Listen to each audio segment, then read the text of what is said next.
Yo disi ese murabona ukuntu Alice yahangayitse bitewe nuko yumvishe Lewis amuhamagara yasinze.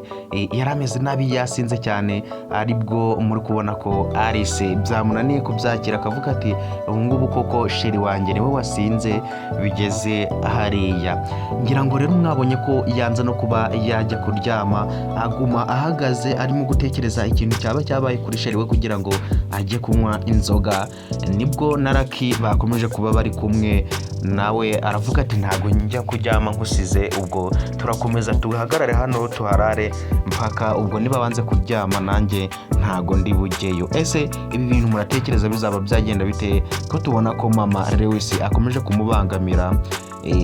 Lewis akomeje kubangamirwa na mama we. Ibi bintu bizaba byagenda bite ko mubona ko anaribyo byatumye ajya kunywa inzoga, bitewe nuko mama we yanze kwemera Alice, akaba mwanga urunuka ndetse akaba yanarirukanye Lucky mu kazi. Ngira ngo ibi ngibi ni biri mu byatumye ajya kunywa ziriya nzoga we na Dani we rero izi nzoga yagiye kuzinywa bitewe na Tricia kubera amukunda cyane, ariko Tricia akaba atabyumva ngo nawe abashe kuba yamukunda.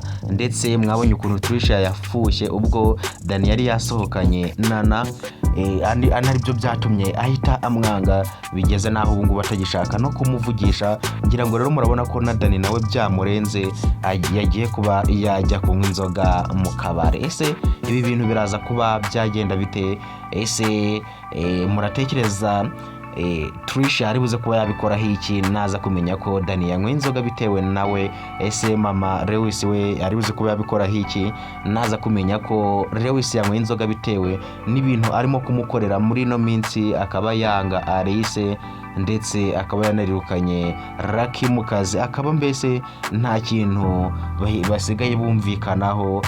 Icyo ashaka akaba ari uko ashaka ko ashakana na Tricia, kandi turabizi ko hagati ya Tricia ndetse na Lewis nta rukundo rurimo, ndetse baragije no kubisoza hagati yabo batazigera bashakana habe na gato. Ese ibi bintu bizaba byagenda bite guys? Reka ngusabe niba ugeze hano ari ubwa mbere ukande subscribe, ubika gukanda na like.